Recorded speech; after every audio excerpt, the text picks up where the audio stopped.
She didn't name her daughter after her best friend. She named her daughter after her worst wound. Sidney Prescott survived 6 Ghostface killers. 6. She outlasted every mask, every knife, every person who studied her life and decided to destroy it. And then she moved to a quiet town in Indiana, built a family, named her daughter Tatum. Scream 7 wants you to call that healing. It isn't. What the architects of this film constructed, behind every warm frame, every golden morning, every heroic sprint toward a daughter in danger, was a mechanism. A predatory infrastructure built not by any Ghostface, built by the survivor herself. And the most disturbing part? Sidney may have been building it since the moment she held that baby and smiled. We'll get to that. Here is what Scream 7 was actually built to make you ignore. They built Pine Grove to feel like an exhale. After everything. After Woodsboro. After the campus, the studio lot, the New York high-rise. After 6 massacres and 6 mornings of standing in the blood of people who stood too close to Sidney Prescott, she exhaled. The camera wants you to feel it with her. The light, the stillness, the family at breakfast, a husband who loves her, children who are safe, a life built from the wreckage of everything that came before. Scream 7 is fluent in the language of earned peace.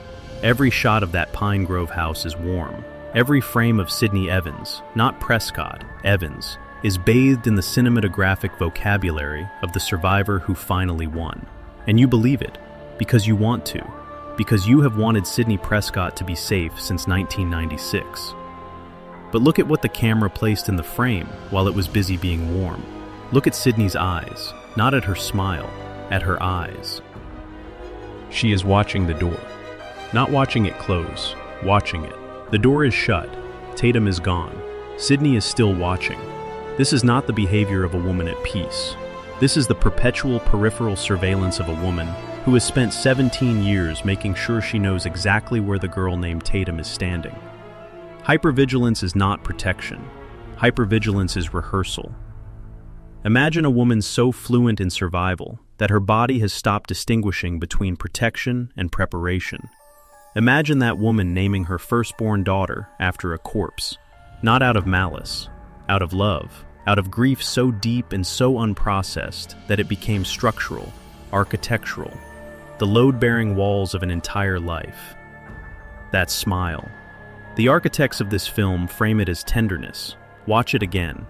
She is smiling like someone who just completed a blueprint. The name Tatum was not chosen in that hospital room. It was chosen in a garage in Woodsboro in 1996. The moment Sidney watched her best friend die and could not stop it. The name is not memorial. The name is the wound. Given a face, given a bedroom, given 17 years of life in a town Sidney chose for reasons she never examined. And here is what that town is actually called. Pine Grove.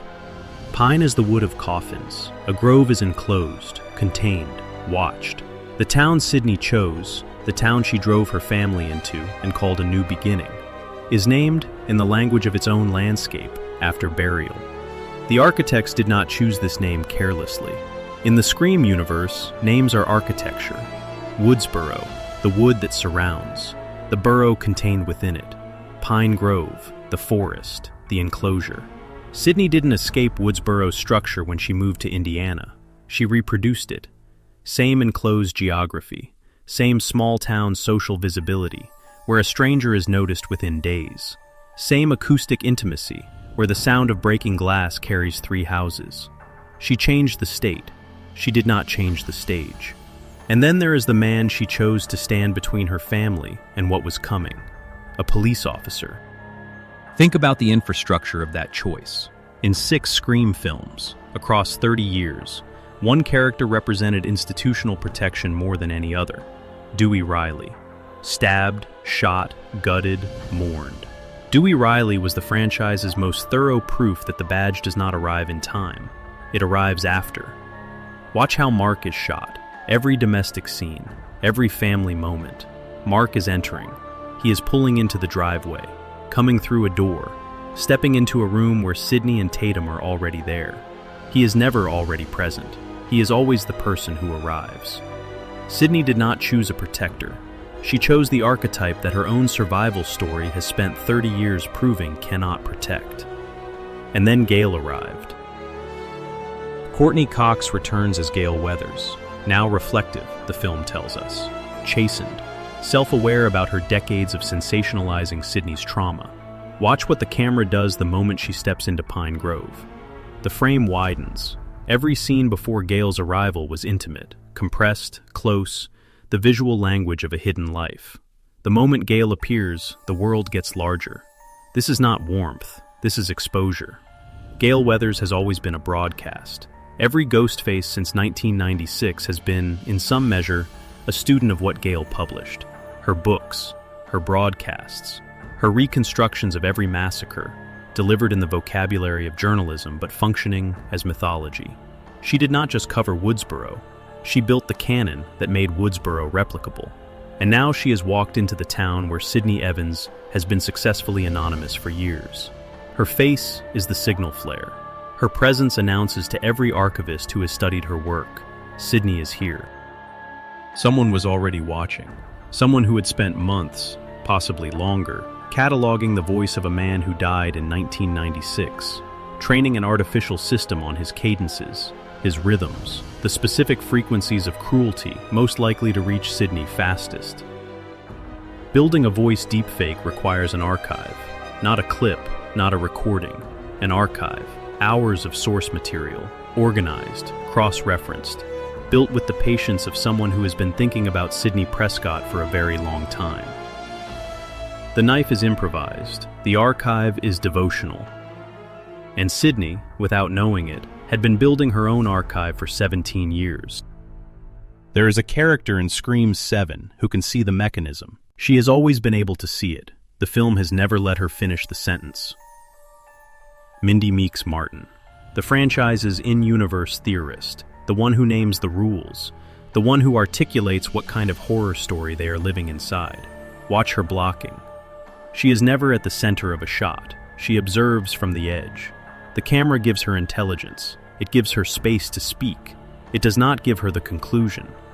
There is a moment in this film, identifiable by what the edit does, where Mindy begins to articulate something about legacy characters, about the cycle, about the mechanism beneath the franchise they keep surviving. The camera cuts away from her mid-sentence. That cut, that is the most honest moment in Scream 7, because what Mindy was about to say, what the architects of this film wrote her smart enough to see, then wrote her dialogue just short of landing, is the chilling reality at the center of this entire deconstruction. Sidney Prescott being alive is the premise condition for every subsequent massacre. No Sidney. No mythology. No mythology. No ghost face with a cannon to carry. Mindy knows this. The film prevents her from saying it, and that suppression is the conspiracy. The character written to solve the film is deployed, deliberately, as commentary, not conclusion. Imagine a woman who has survived every attempt to end her story. Imagine that her survival, each time, fully documented, publicly absorbed into mythology, becomes the instruction manual for the next attempt. Imagine that she knows this, that her body has known it since 1996, and that she named her daughter Tatum anyway. Watch this scene, not the daughter, the mother. Sidney knows where Tatum is, precisely. She doesn't scan the room to find her, she tracks. The way a person tracks something they have rehearsed losing. This is not the relaxed awareness of a mother at peace. This is 17 years of running the same scenario in her nervous system. Threat arrives. Sidney responds. Tatum is saved. The massacre at Pine Grove is not a surprise to Sidney's body. Her body has been preparing for it, since the hospital room, since the smile, since the name. The climax. Here is what the film calls its emotional apex. Sidney Prescott, running, toward her daughter, toward the thing she has been rehearsing for 17 years. Look at her face. She is not afraid. The camera frames this as heroism, as the final girl, finally, protecting the next generation. But look at what the architects placed in this frame. The camera gives the emotional resolution to the daughter, not the mother. Tatum's relief, Tatum's face, Tatum's moment of survival. Because on some level, compositionally, intuitively, in the architecture of the edit. The architects of this film know something they cannot say aloud. This climax belongs to Tatum. She is the one whose life was at stake. She is the one whose name made her a target. She is the one who did not choose any of this. And that is the breaking point. The moment where the suppressed truth nearly surfaces. The moment where the camera, despite everything, despite the warm frame and the heroic shot and the cathartic music, almost tells the truth. Sidney didn't save Tatum from Ghostface. Sidney saved Tatum from the consequences of Sidney's own design. The morning always comes in a Scream film. The light always returns. Woodsboro, 1996, morning. A college campus in 1997, morning. Hollywood, New York. And now, Pine Grove, Indiana, morning. 5 decades of survivors standing in the light after the mask has been removed. The film calls this an ending. The franchise calendar calls it scheduling. And here, in this final image, is where the architects of Scream 7 committed their most volatile act of concealment. They built the light to feel like a rival. They built it with the full knowledge, encoded in 30 years of franchise history, that every morning in this universe is an interval, not a conclusion, a space between chapters. The name Tatum will be spoken in that house tonight, tomorrow, for the rest of their lives. Sidney will not stop watching the door after it closes. She will not move to a city. She will not dissolve into genuine anonymity. She will not put down the name, because the name is all she has left of the girl in the garage door. Think about the implications of what this film actually built. Not a horror movie, a documentary of a grief loop, a 30-year case study in what happens when a wound is not treated, when it is instead given a bedroom, a school schedule, a name, when it is loved. Sidney Prescott is not a horror movie character in this frame. She is every person who has ever named something after a wound they couldn't close. Every relationship reconstructed from the blueprint of a broken one. Every pattern repeated in a new postcode. Every morning that felt like an ending. Every name that was really a question. The most dangerous designs are always built with love, and the most predatory architectures are the ones their architects never knew they were drawing. The infrastructure of Scream 7's suppressed truth is not a horror movie conspiracy, it is a human one. The volatile reality at the center of this film is not a masked killer. It is the distance between what we think we're building and what we actually construct, between what we call protection and what we call compulsion, between the name we give our healing and the wound it was always keeping alive. Sidney Prescott spent 17 years building the precise conditions under which a girl named Tatum would be hunted. She did not know she was doing it. That is not a defense. That is the horror. What Scream 7 buried beneath its official heroism is a truth the horror genre has never been willing to say plainly. Survival, uncoupled from transformation, is a form of repetition. And the systems, the grief loops, the inherited wounds, the names we give the dead, they do not wait for permission to continue.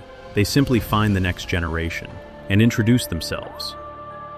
So here is the question this film left unanswered, and the comments are the only place it can be answered now.